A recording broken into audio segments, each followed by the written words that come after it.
MashaAllah. So we are approaching the end of Al-Kayfiyya, how to debate the so-called Salafiyya.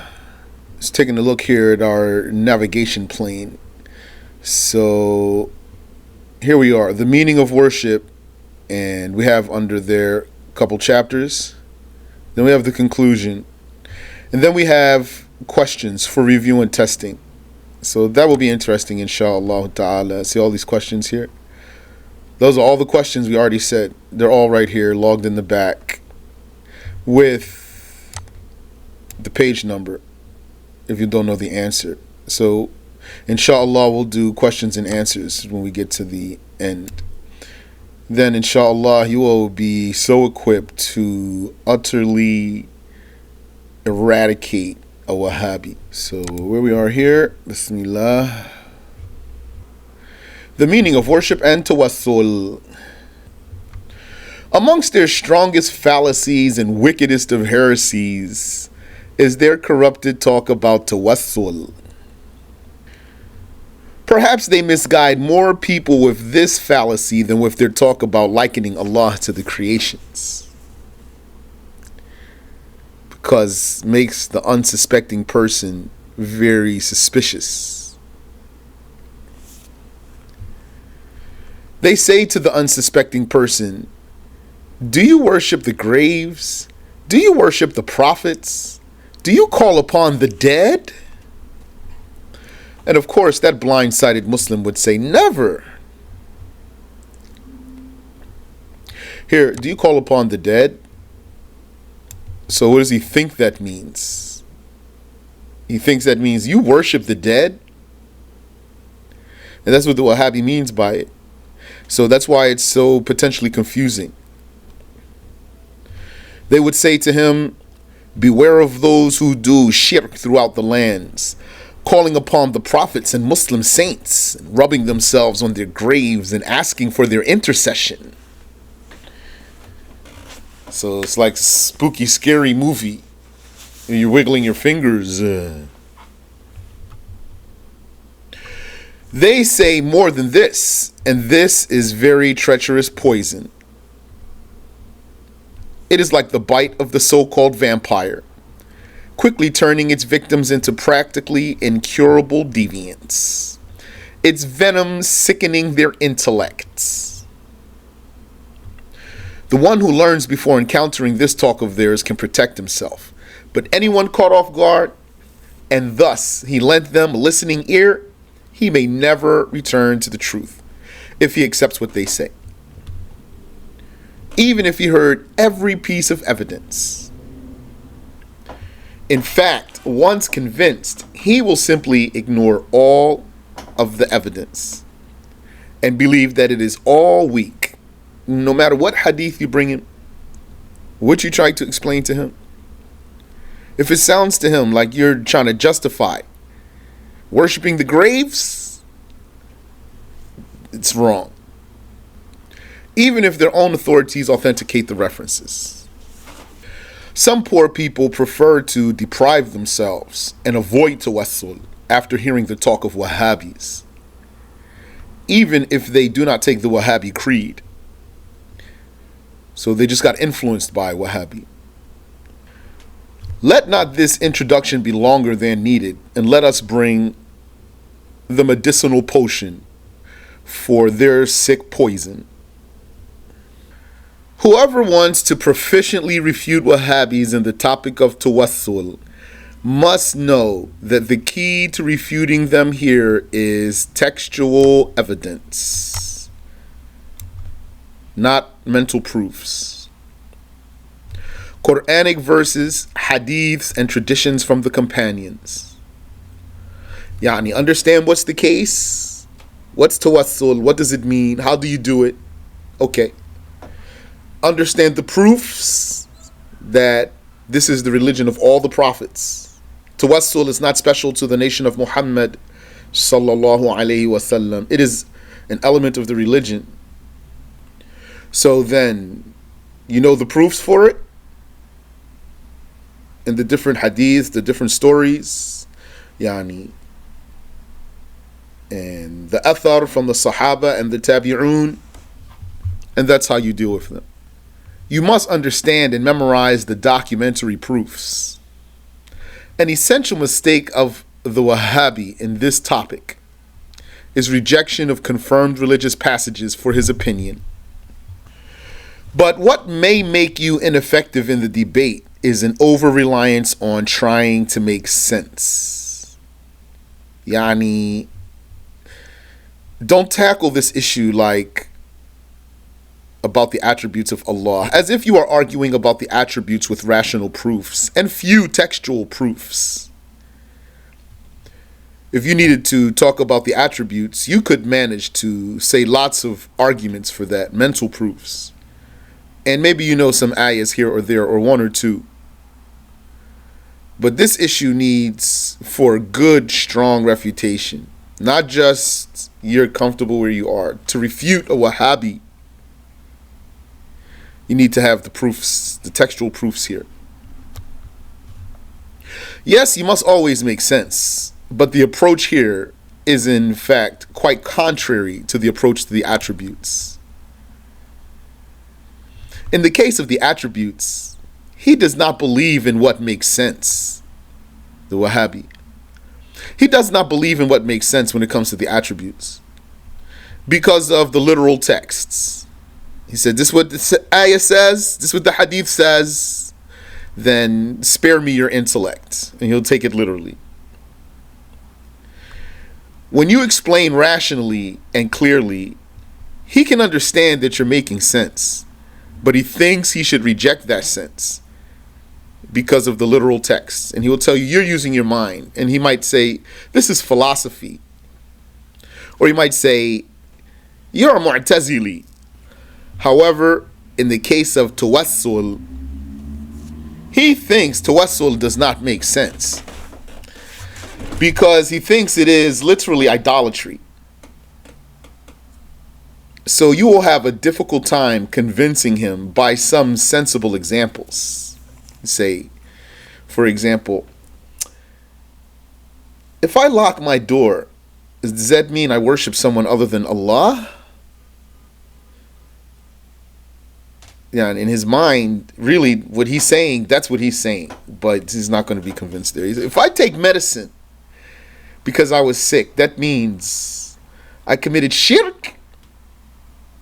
He's not going to still accept here. Although, really, that's what he's saying. In his mind, he sees you as trying to make sense out of committing shirk. Thus, you must show him the flaw of his reasoning by imposing the literal texts on him. In this issue, though, tawassul issue, imposing the literal text on him, like how he tries to impose the literal texts about the attributes. So this is what the hadith says. Prove to him that he simply has a misconception. He confused tawassul for something else, and he mixed up some issues. Consequently, to thoroughly refute them in this topic, it is imperative that you know the documentary references and that you enforce those references on them, meaning do not allow them to ignore them. You make them respond. Don't let them jump all around. You tell him a proof and then he doesn't acknowledge. You need to say to him, what do you say about this proof? Here's the hadith. We're going to see. Of course, they're going to have so many answers. They're going to try so many ways. Depends on what the hadith is or what the ayah is. So now we're going to learn the references and the arguments, insha'Allah ta'ala. And then you see how the Wahhabi will always try to escape. But if you know how they think, then you know how it goes. Wahhabi is predictable. The correct meaning of worship.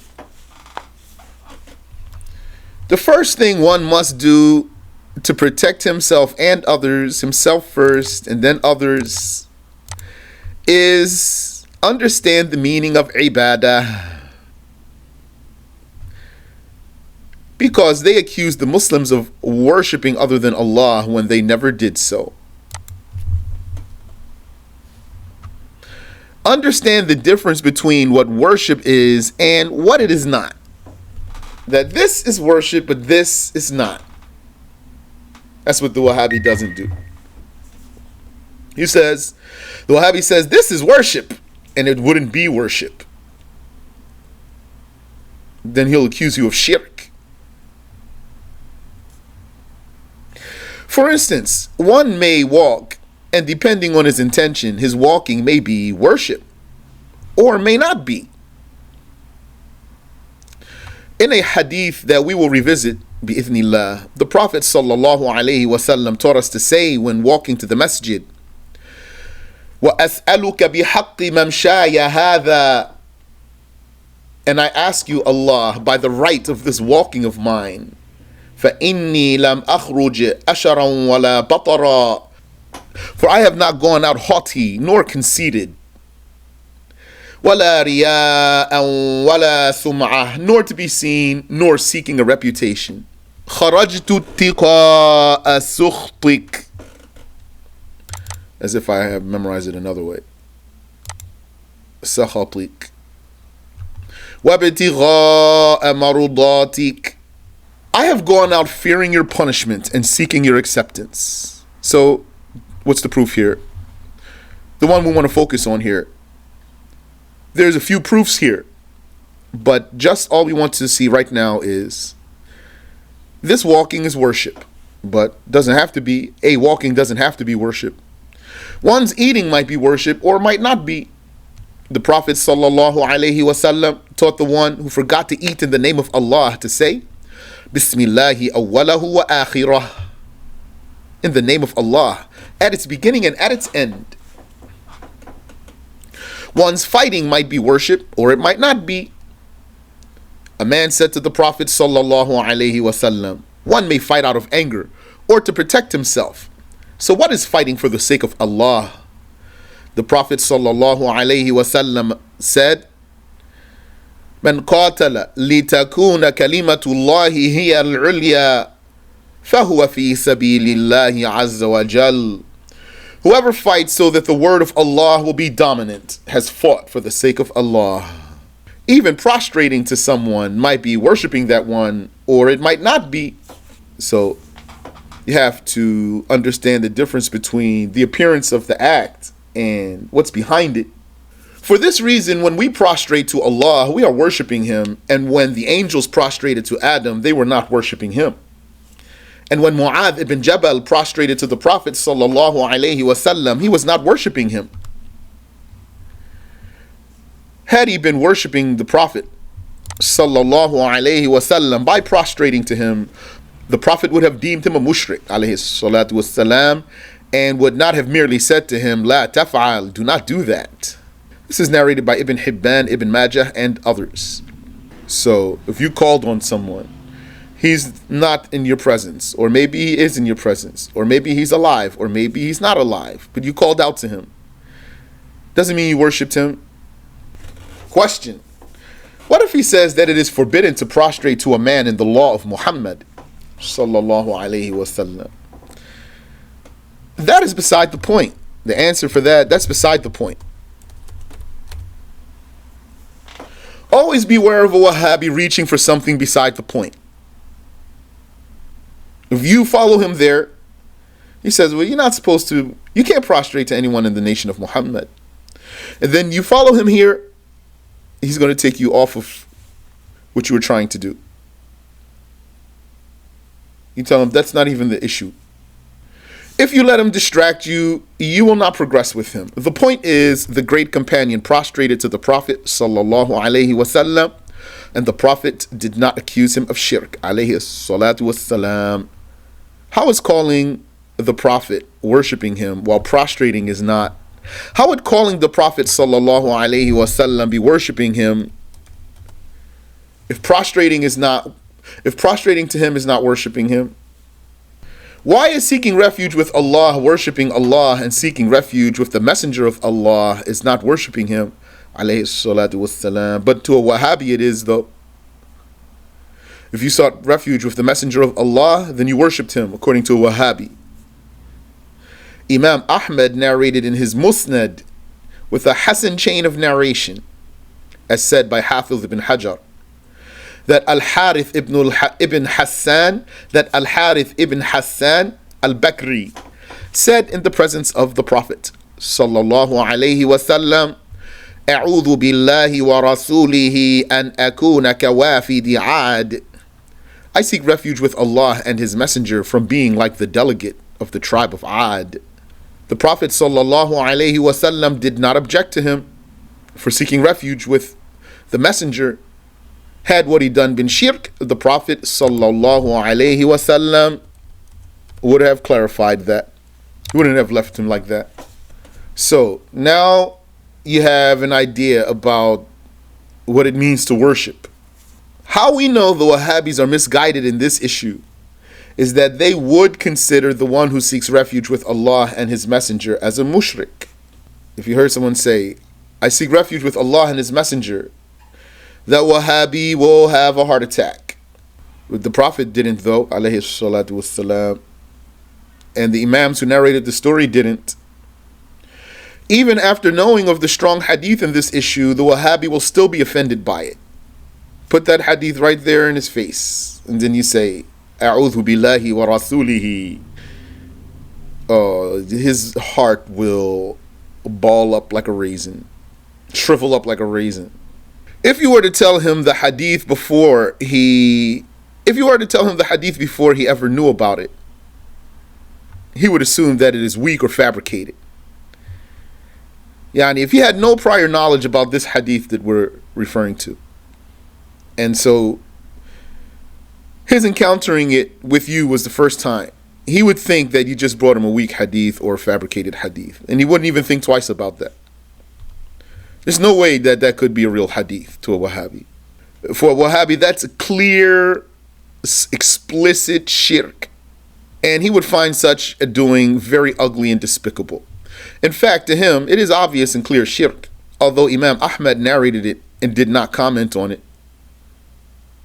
Had it been such obvious shirk, he would have realized that when documenting it. Worship is not calling or asking, just as it is not walking or eating. Worship is what? What is the thing that is transcending all of those? It is the ultimate submission.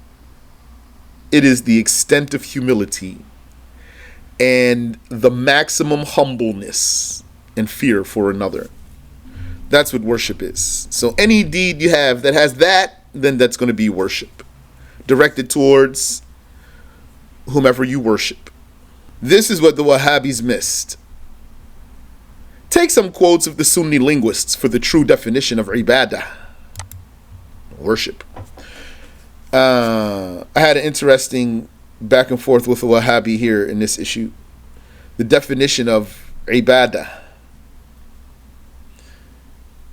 Before we talked about the definition of ibadah, we had mentioned in our discussion that there are linguistic meanings for things and religious meanings of things. We agreed, yeah, that's true. So then when we got to the issue of ibadah, I told him, ibadah doesn't mean that. Ibadah means what's in the dictionaries. He said, the dictionaries, that's the linguistic meaning of ibadah. Give me the religious meaning. So I told him, do you find the word ibadah for anything other than religion? And he didn't have an answer for that. Do you find ibadah for something other than religion? We're talking about worship here. Don't give me the linguistic meaning of worship. Give me the religious meaning of worship. So which two types of worship you think we're talking about here? That's not like the difference between linguistic meaning of hajj and religious meaning. Linguistic meaning of zakah and religious meaning. Taqiyuddin As-Subki defined it as ghayatul khudu'i wal khushu', the extremity of humbleness and humility, the extent, the ultimate. So that's what you tell a Wahhabi, give him that. So that's not what ibadah is, what you are saying. Ibadah is this.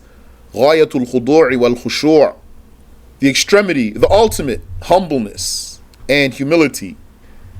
And you can put other words there. Humbleness, like what? Humility, being servile, the ultimate degree though. Az-Zajjaj, who is among the most famous linguists, said, وَمَعْنَى الْعِبَادَةِ فِي اللُّغَةِ الطَّاعَةُ مَعَ الْخُضُوعِ. The meaning of ibadah, worship, in the Arabic language is the special obedience. It means the ultimate obedience. It's the ultimate obedience. Not just special even. It's the ultimate. With the ultimate humility. The ultimate obedience with the ultimate humility. It's the most. This does not mean that any obedience is worship or any humility. That's why we said ultimate. Or else anyone who obeyed another, even his parent or employer, would be worshiping that one. So that's not the meaning of obedience here. Ibadah is a type of obedience. It's the ultimate one, not anyone. Or else anyone who obeyed another, even his parent or employer, would be worshiping that one. And anyone who humbled himself to another, even his parent or commanding officer, would be worshiping that one, that other. Al-Misbah, the dictionary says, وَهِيَ الْإِنْقِيَادُ وَالْخُضُوعُ وَهِيَ الْإِنْقِيَادُ وَالْخُضُوعُ. It, ibadah, is the submission, the yielding, the giving up. Al-Inqiyad. And Al-Khudu', the humility. Ibn Manzur said in Lisan al-Arab, as well as Al-Farra and Al-Raghib Al-Asbahani in Mufradat al-Quran. Ibn Manzur said similar in Lisan al-Arab, as well as Al-Farra and Al-Raghib Al-Asbahani in Mufradat al-Quran. So we have all those references there in Arabic, if you can read the Arabic. We already gave several here, so we don't have to translate all of those. Ibn Athir said, Ibadah in the language is the obedience with the submission. Yani the ultimate obedience. With the ultimate submission. Hence, to refute the Wahhabi, firmly understand that worship is not merely calling upon someone, whether alive or dead, nor merely seeking help from someone, nor fearing someone, being afraid of someone, nor being hopeful of something from someone, nor merely glorifying someone, nor merely going to the grave of a saint to seek blessings, nor building a structure over said grave. A saint died, then you buried him, and then you built something like, what do you call it? A tomb? Maybe there's another word. That's not kufr or shirk. Just as it is not merely prostrating or merely seeking refuge or merely walking or eating or fighting. So here, the prostrating and seeking refuge, those are good references for you because of their presence in the hadith. All those things the Wahhabi would say is shirk. So all that's not shirk. How would that be shirk? And this is not shirk. When the man prostrated to the Messenger of Allah sallallahu alaihi wasallam, it wasn't shirk. When the other man sought refuge with the Messenger of Allah, it wasn't shirk. And by the way, what might a Wahhabi say about that? He might say, but he didn't seek refuge with the Messenger alone. He sought refuge with Allah and His Messenger. Tell him why that's not shirk still, according to you. If he sought refuge with him alone, that would be shirk. Even if he sought refuge with Allah, it would be worshipping Allah. So if he did it with Allah, it would be definitely shirk. Allah doesn't have a partner. Yeah, shrine. Thank you. So it's still going to be shirk according to you. And he won't be able to deem the hadith weak. So what's he going to do? He's just going to tap out of the discussion. And he's not going to change. Unless Allah helps him. He said, can one fall into shirk when asking for forgiveness at a true saint's grave? Asking who? Asking who? Assalamu alaikum, Sheikh. Wa alaikum assalam wa rahmatullah. So if a person goes to a true saint's grave and asks the saint for forgiveness, but his intentions are that I'm asking you permission to ask Allah to forgive me, is this dangerous? So that's something that he did from himself, right? That's not like what the Muslims do. So what I'm essentially saying is, if a Muslim, Yeah, understood. But I want you to understand me also. That scenario you okay, just gave me, that's like something that he mhm, did, and that's not even something that Muslims do. Is that clear for you in okay, itself? That should be clear for okay, you. That should be clear for you because look how you started the question. You said he asked the saint for forgiveness. That's the way you worded the question from the beginning. So it mhm, means this person is not doing what Muslims do. Because Muslims don't ask saints for forgiveness. okay. What if his intention was different in his heart? So Does that who did he ask for forgiveness? change Who did he ask to forgive him? the saint? Oh, that's kufr. Okay, Allah is the only one who forgives the sins. okay. So in the same situation, if I went to the saint's grave and I asked, by the rank of this saint, I'm asking you, Allah, to forgive me for X, Y, and Z. So then you asked This would Allah. There's no okay. blasphemy in asking Allah. That's the one you're supposed to ask in this way. Okay, thank you, Sheikh. That You're answers welcome. my question. So none of these matters in themselves are applicable to the meaning of ibadah according to the linguists, as you have just seen. The Wahhabis use all of this to wrongfully define worship. Calling, fearing, hoping. And then they accuse the Muslims of worshipping someone other than Allah, like their Khawarij predecessors. Because Wahhabis are a type of Khawarij, according to Ibn Abidin. Now a Wahhabi will not be able to deceive you by abusing what Allah said about the pagans. Meaning, now you have knowledge to protect you from whatever ayat a Wahhabi is going to bring you. That those ayat are about the pagans. So he's abusing this ayah. Abusing means not using it properly. Ayat in the Quran that forbid calling other than Allah. That's the general go-to for a Wahhabi in this issue. To bring you an ayah that forbids calling other than Allah. So you have to clarify for him. This means forbids worshipping other than Allah. So then he's going to say, yes, calling is worship. So that's why you need to know the definition of ibadah. Say, no, calling is not worship. Then he might tell you the hadith. Yes, the Prophet ﷺ said, "Ad-du'a'u mukhul ibadah." Calling is the marrow of worship. Then you tell him, la. Here, this doesn't mean calling. This doesn't mean mere nida, calling someone. This means praying to. What we have presented as the definition of ibadah is what is linguistically confirmed, what is normal, and what complies with the religion.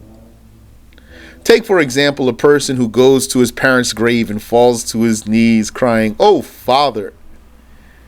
It is not normally thought that this person has worshipped his dead parent, except by a Wahhabi, because he called out to him while he was dead.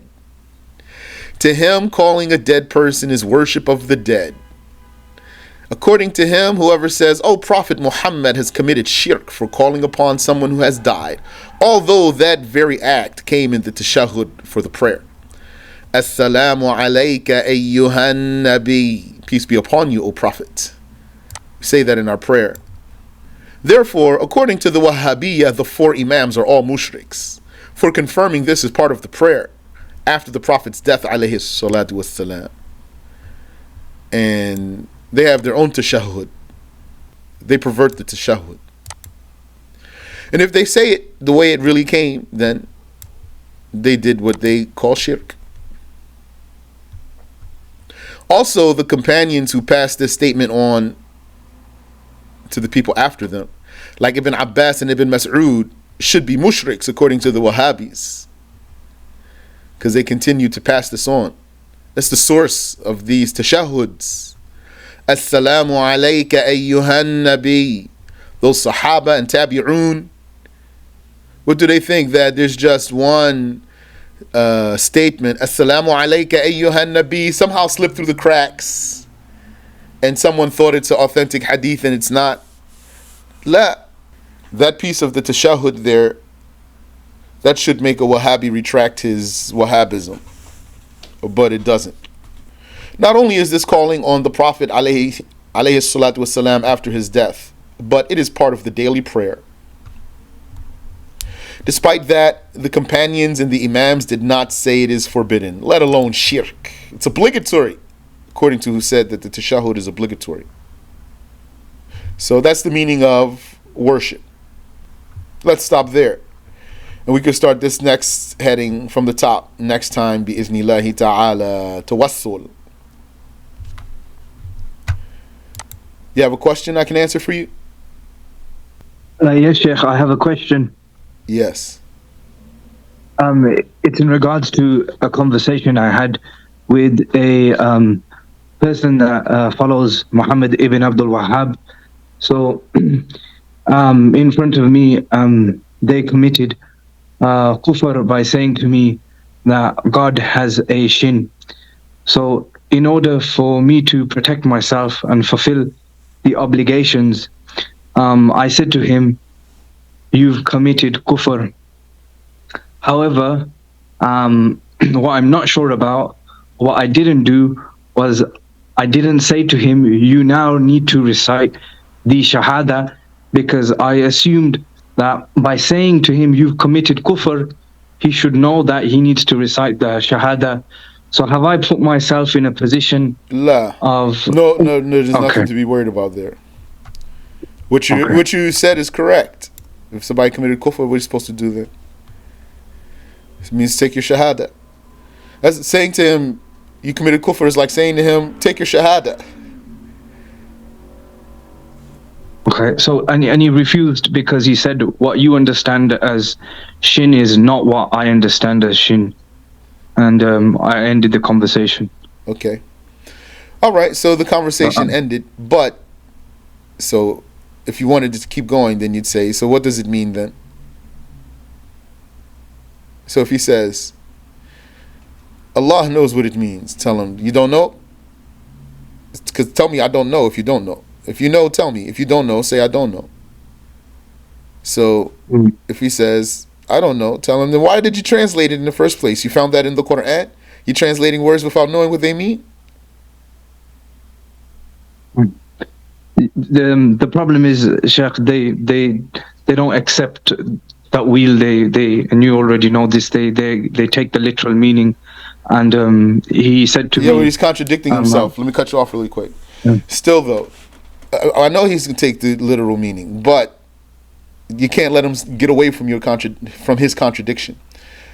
Meaning here, like what you're gonna say to me is like what he's gonna say to you. Meaning, you say to him, you're translating words without knowing what they mean? So, the answer is yes or no, really. So, if you say, yeah, I'm translating it without knowing what it means, then you say, what's wrong with you? If he says no, you say, yes, you are, because you didn't find that word in the Quran. So, instead of answering that question, what he's going to do is say, he's going to explain why you have to take the ayat as they are, etc., etc., etc. So don't let him slip away don't let him slip away. Don't let him open some door to talk or anything. So no, just here. Do you know what it means or you don't know what it means? So if you said, I don't know what it means, then how did you translate it? If you said, well, we take it by the apparent meaning. So you know what it means? Or you might say, well, shin means shin. Tell him, what does that mean? Yani. Yeah, he got really angry because once I said to him, in response to that, I said, okay, you're a donkey, but not like any other donkey. So he refused to talk to me after that. That's good. Yani, then maybe he understood. Maybe he understood. So if they refuse to talk to you, then that's a win. Just to give you some context, Sheikh, where I live, the community is swarming with followers of Ibn Taymiyyah and Muhammad ibn Abdul Wahhab. And what they're trying to do now is they're targeting mosques to convert, and they've been successful in one of the other masjids that I go to.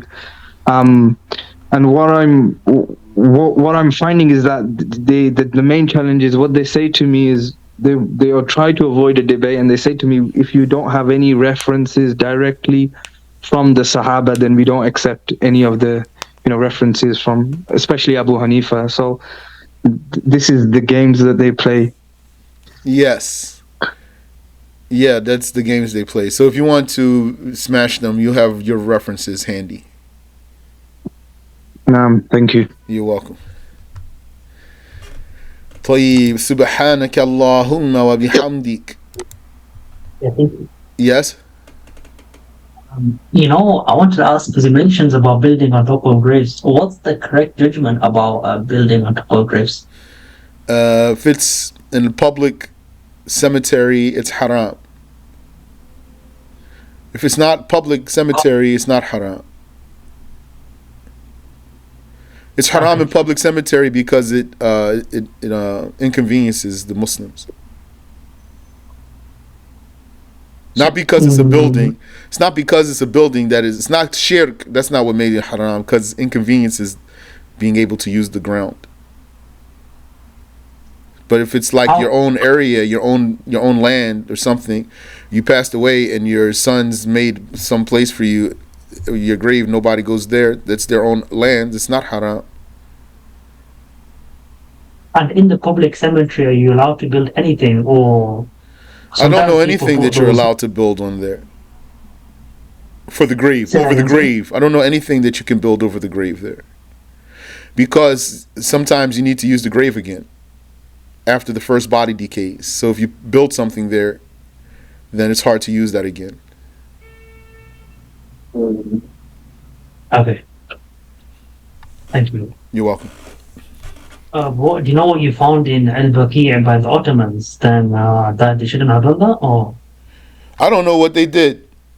So was it public or what? Or is there something in their madhab? Allahu a'lam.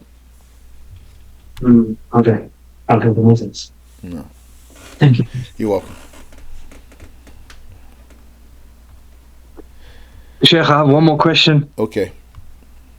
It's in regards to the narration of Abu Lahab in Sahih Bukhari, where certain groups, they take this as a religious ruling, and they say that Abu Lahab his torture will be lessened. Are you familiar with this? Yes. Saying so. My question is, they say it's in Sahih Bukhari, it's authentic, and I say to them, but you can't take this dream from Al-Abbas because it's a dream, and it's you can't take this as a religious ruling because he's not a prophet. But they say it's in Sahih. We have to believe what's in Sahih Hadith. So how can I respond to that in the best possible way? You gave them the answer. You gave them the first answer you said. That's the right answer. You have to repeat yourself now. Say, yes, it is in the Sahih. That's fine. But you missed what I just told you. The man is not a prophet and he had a dream. So you're not supposed to take that as a proof. Sheikh, do you cover in this lesson, do you cover rules and parameters on how to actually refute and the guidelines of refutation? Well, we have some things here in this book. I think most of it we already passed it. We're close to the end of the book now. But there's a section there. There's a section in the book about that has advice and things in there. There's some pointers for debate there. Okay. I'll have a look myself. Inshallah. Okay, mashallah. Barakallahu feekum. Subhanaka Allahumma wa bihamdik. Ashhadu an la ilaha illa anta astaghfiruka wa atubu ilayk. That's a good question, though. I'm glad you asked me that, because you told them the answer, and then they said something. So then your question was, so what should I say after that? So the answer is, you repeat yourself, because you gave the answer already. What they responded to you doesn't prove what you said wrong the first time. The answer they gave you, or whatever it was they responded to you, didn't disprove your answer the first time. Thank you, Sheikh. You're welcome.